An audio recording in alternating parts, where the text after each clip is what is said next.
of CNN Philippines. Hello, Mr. President. Hi, Rico. Rico Hizon, CNN Philippines. Tinanong niya yata lahat ng mga tanong na gusto kong tanungin ng aking mga fellow anchors.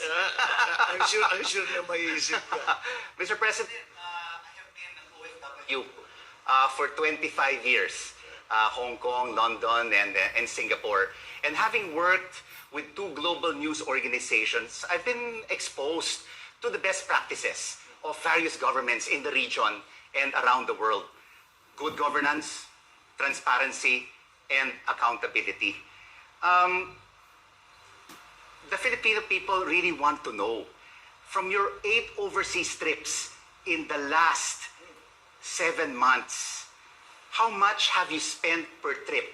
Indonesia, Singapore, when you went to Europe, to China, and here in Davos, and the number of people in your official and unofficial entourage list. Para lang klaro po sa ating mamamayang Pilipino. Well, I don't have the figures. I'm sure their figures are somewhere. But Pero will it eventually be revealed, Mr. President? well, for the Filipino I think people? once we've calculated everything, because this last trip, of course, was just we just finished during the weekend, and we came back on Saturday. So on terms of the cost, the way I see it, you have to look at it as ROI. Do we bring something back or do we not? If you say, I don't know, as I said, I don't know the exact figures of the cost and everything. But for example, we came back from China with pledges of 22 billion. Let's say we get actual out of that 1 billion. Bawing-bawi lahat ng 8 trips. Finished. That's the idea. And we did not only go to China. We went to Davos. We went to the EU. We went to ASEAN, we went to APEC. So in each of those, many pledges were signed. And as I said, it is up to us. Now, the measure of success will be, the cost benefit, very simple. How much effort did you put into it? It's not just the money. It's the time that you put into it. It's the time and the effort that goes into it is really, that's what I was trying to explain earlier, the reason that we have everyone on the delegation.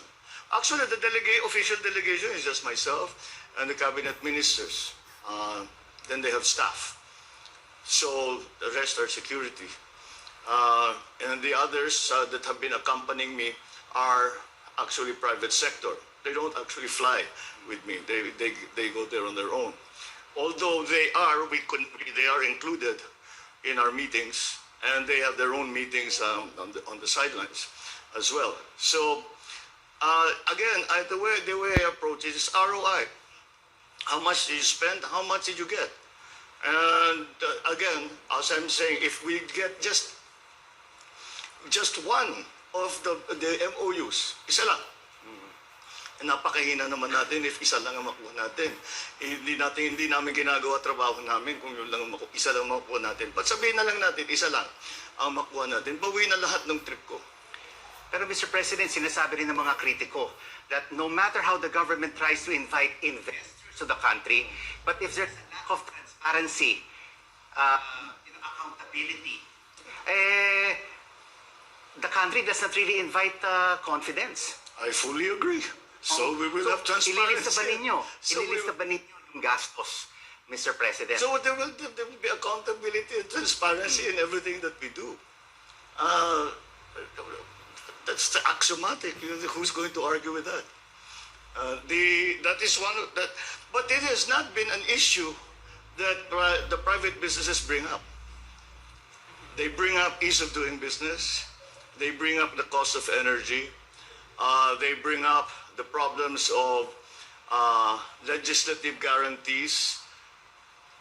Ang legislative, lalo na sa PPPs, legislative guarantees, ibig sabihin na sa gitna ng project nila, papalitan yung batas, hindi nakikita yung project nila, pero pilit pa rin silang tapusin. Yun, yung mga nangyayari daw. Yan ang mga sabi nila, yan ang dinireklamo nila sa Pilipinas. So the critics will have their say. But those who are actually contemplating putting good money into the Philippines have other issues. That is not, accountability and transparency is not an issue. Mr. President, you talk about the ease of doing business. You talk about power rates, which is one of the highest in Asia. Not anymore. Not anymore. No, Europe is the same now as us. But what are your plans during your administration to bring this down together with the private sector? Because that is one of the issues that is being raised by many investors around the world. Before, medyo number 2 na lang ngayon. Dati number 1 talaga. Kasi hindi lang itong administrasyon na ito. Even the past administrations have always been promising. Yeah. Let's improve the ease of doing business, So, the bureaucracy.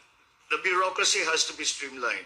The ease of doing business is because we're talking about trade. So the digitalization is going to be a very important part of that. We have to digitalize customs. We have to digitalize all of these collecting agencies so that the BIR, even the central bank, the payments can be made over the internet. All of those things that we don't do now. We have to remove any discretion. It's just kung gawin, the thing is to lahat ng kahit wala kang kausap na tao, nagagawa mo yung kailangan mo. Kung makuha mo yung lisensya mo, makuha mo yung permit mo, makapagbayad ka nung whatever it is, ng fee, whatever it is to get your papers, whatever it is. So we came up against a very disturbing finding here in the Philippines. The ordinary Filipinos who have connectivity talk to every aspect of their lives through the internet, to the school of the children, to their business, to their friends. And the only entity that they do not talk to over the internet is the government, because the government is not digitalized. So let's digitalize the government, and that will take us a long way to helping in the ease of doing business. Now, the problem of energy is a very major one.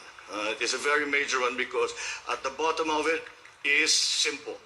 The supply of power the demand for power far exceeds the supply that we are producing. And there's also a problem in distribution, which is why prices are so high. And that has to be fixed also. But in the long term, once we fix what we can at home, in the long term, and that is one of the things that we will talk about a great deal on these trips, is bringing new power plants into the Philippines. And of course, we are stressing on renewables because we're trying to improve the mix of power generation between traditional and renewables. So that is on, but that's a long term. Anything I start, anything this government starts, we will not see the end. Ang nuclear power plant, 6 years, 7 years. Ang floating wind turbine, 6 years, 7 years, ganun din. Anything is 6 years, 7 years. But we have to start. So that's what we're planning to do. We will start. Isang tanong na lang, baka kasi hindi na ako makakatanong eh. Mr. President, ang ating utang, 13.6 trillion pesos, ang taas-taas. And our debt to service ratio is more than 60%. Paano natin po ipababa ito? Sorry, that's growth. We will pull ourselves out of debt via growth. That really is the guiding principle to the economic plan. And through investments and the pledges that you will be focusing on. Well, yes, make them real so that growth continues to pull us out and then provide new jobs. Now we're very proud that we're at 4.2% unemployment rate, which is like, you cannot have a recession if your employment rate's that low. But despite that, we still have to make the jobs more higher quality. We have to make them better. These green jobs, which is what we're talking about, and even the new technologies that are going to be used for our OFWs, all of these things, the upskilling, the reskilling, that's all we talk about. That's all, because those are the things that we need to do. It's not one simple thing. There is no silver bullet. We have to do very many things to make it right. Because what we are in fact doing is restructuring the entire Philippine economy to adjust to the new global economy. Thank you, Mr. President. Thanks, Rico.